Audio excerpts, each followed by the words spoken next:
আসসালামু আলাইকুম সকল শিক্ষার্থীকে স্বাগত জানিয়ে শুরু করছি ম্যাথ ক্লাস। আজকে আমি ম্যাথ ক্লাসে ষষ্ঠ শ্রেণী গণিতের বীজগণিতীয় রাশি চতুর্থ অধ্যায় পৃষ্ঠা নম্বর 94 এর বিয়োগ করো। দেখো প্রশ্ন 33 নম্বর। দেখো বিয়োগ করো প্রথম রাশি থেকে দ্বিতীয় রাশি আমরা বিয়োগ করব। 34 নম্বরেও তদ্রূপ একই। দেখো এখান থেকে যদি আমি একটি অঙ্কের সমাধান দেই তাহলে তোমরা প্রত্যেকটি অঙ্ক সমাধান করতে পারবে। তাহলে দেখো এখানে তুমি দেখাচ্ছি 34 নম্বর দেওয়া আছে, লিখি 34 দেওয়া আছে, লিখি কি দেওয়া আছে এখানে 4x square plus 3y square plus z এবং -2y square plus 3x square minus z এটা দেওয়া আছে। এখন আমরা দ্বিতীয় রাশির প্রক্রিয়া চিহ্ন পরিবর্তন করে পাই, এভাবে লিখতে পারি, অথবা রাশির সদৃশ পদগুলো স্ব চিহ্ন সহ নিচে নিচে সাজিয়ে পাই। প্রথমে x তারপর y তারপর z এভাবে লেখা হলো। এরপর দেখো বলছি রাশির সদৃশ পদগুলো স্ব চিহ্ন অর্থাৎ একই পদগুলো স্ব চিহ্ন সহ নিচে নিচে সাজিয়ে লিখব।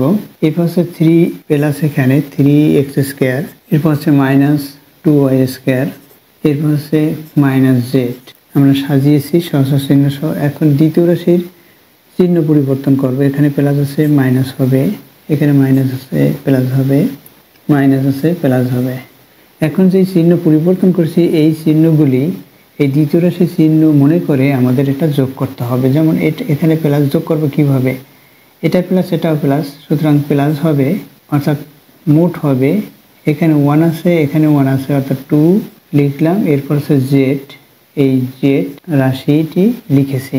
এখানেও তদ্রূপ একই, এখানে ওয়াই স্কয়ার লিখে নেই প্রথমে, ওয়াই স্কয়ার, এটা প্লাস এটাও প্লাস, 2 এর সাথে 3 প্লাস 5, এখানে তো এটা মাইনাস এটা প্লাস, বড়টি হচ্ছে এটা 4, মানে সাংখ্যিক সহগ হচ্ছে এই প্রথম রাশির প্রথম পদের সাংখ্যিক সহগ 4 আর এটা দ্বিতীয় রাশির প্রথম পদের সাংখ্যিক সহগ হচ্ছে 3। সুতরাং 4 এর প্রক্রিয়া চিহ্ন হচ্ছে প্লাস, প্লাস হবে, 4 থেকে 3 বাদ 1 হবে, এরপর আছে কি এক্স স্কয়ার এটা হলো। আর এখানে দুইটি প্লাস, তাহলে প্লাস চিহ্ন হবে, এটা প্লাস এটা প্লাস, দুটো মোট করলাম। তাহলে এটা কি বিয়োগ করেছি, বিয়োগ ফল বিয়োগ করে এখানে লিখে দিই, বিয়োগ করে আমরা বিয়োগ করেছি সাইন পরিবর্তন করে, অর্থাৎ চিহ্ন প্রক্রিয়া চিহ্ন পরিবর্তন করে বিয়োগ করেছি। অতএব নির্ণয় বিয়োগ ফল, অতএব নির্ণয় বিয়োগ ফল লিখি 1 লেখার প্রয়োজন নেই, এক্স স্কয়ার আছে লিখি তাই, plus 5 Y square plus 2 Z এটা হচ্ছে অ্যান্সার। দেখো এই একই নিয়মে 35 নম্বর প্রথমে প্রদত্ত রাশিটি লিখব। এই একই কথা লিখে তারপর আমাদের করতে হবে। আমি সরাসরি দেখাচ্ছি, প্রদত্ত রাশিটি লিখি, এখানে x⁴, এরপর হচ্ছে প্লাস সাইন 2x³ এরপর হচ্ছে প্লাস সাইন x স্কয়ার, এরপর হচ্ছে প্লাস 4 এটা আছে। এরপর হচ্ছে দ্বিতীয় রাশি, প্রথম পদ হচ্ছে x³, সুতরাং এখানে প্লাস সাইন দেই শুধুমাত্র x³। এরপর কি দ্বিতীয় পদ হচ্ছে x স্কয়ার, এখানে মাইনাস সাইন, এইটা নিচে সাজিয়ে লিখতে হবে, x স্কয়ার কত 2x স্কয়ার, এরপর হচ্ছে প্লাস 2x এখানে নেই, এরপর হচ্ছে প্লাস 3, প্লাস 2x নেই বিধায় আমরা কি করব, এটা এখানে লিখে দিতে পারি অথবা পরেও লিখতে পারি, যেহেতু পরে লিখি তাতেও হবে। আবার 3 যেহেতু এখানে, সুতরাং এখানে 3 হচ্ছে একটি কনস্ট্যান্ট, সুতরাং এটা লিখি 3, এই প্লাস কি লিখতে বাকি আছে এখানে 2x, এই 2xটা এখানে লিখে দিই। এরপর কি করব, এই দ্বিতীয় রাশির চিহ্ন পরিবর্তন করে আমরা লিখবো, এখানে প্লাস আছে মাইনাস হবে, এখানে মাইনাস আছে প্লাস হবে, এখানে প্লাস আছে মাইনাস হবে, এখানে প্লাস আছে মাইনাস হবে। এখন এই যে প্রক্রিয়া চিহ্ন, এই চিহ্ন এই রাশির মনে করে তারপর আমরা যোগ করব। এখানে এটা 2x নেই, সুতরাং এটাই -2x এটা লিখলাম। দেখো এটা 3-তে মাইনাস 4-এ প্লাস, অর্থাৎ বড় ডিজিটের সাইন হবে, এখানে প্লাস 4 থেকে 3 বাদ 1 হবে।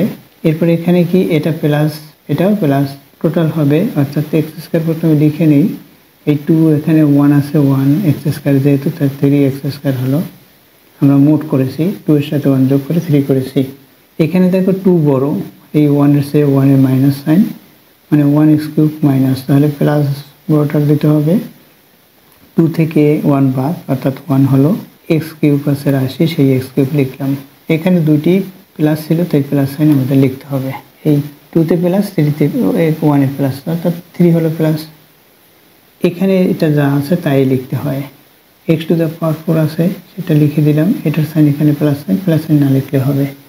তাহলে অ্যান্সার কি, অর্থাৎ নির্ণয় বিয়োগফল কি? আমি বিয়োগফল না লিখে সরাসরি অ্যান্সারটা লিখে দিই। অ্যান্সার কি সাজিয়ে লিখতে হবে। এখানে x টু দ্য পাওয়ার 4 আছে, এর পাশে x cube plus x cube, power অনুসারে পাওয়ারের ক্রমান্বয়ে লিখতে হয়। ছোট ক্রমান্বয়ে ছোট দিকে যাচ্ছি, প্লাস 3x স্কোয়ার, এর পাশে মাইনাস 2x প্লাস 1। এটা সাজিয়ে লিখেছি, অর্থাৎ ঘাত অনুসারে ঘাতের ক্রমান্বয়ে ছোট দিকে লিখেছি। এটাই হচ্ছে অ্যান্সার, অর্থাৎ নির্ণয় বিয়োগফল। আমরা নির্ণয় বিয়োগফল লিখে এটা লিখে দেব। আশা করছি বুঝতে পেরেছো এই অঙ্কগুলোর কিভাবে সমাধান করতে হয়। এতক্ষণ ম্যাথ ক্লাসের সাথে থাকার জন্য সকলকে ধন্যবাদ জানিয়ে আজকের মতো বিদায় নিচ্ছি।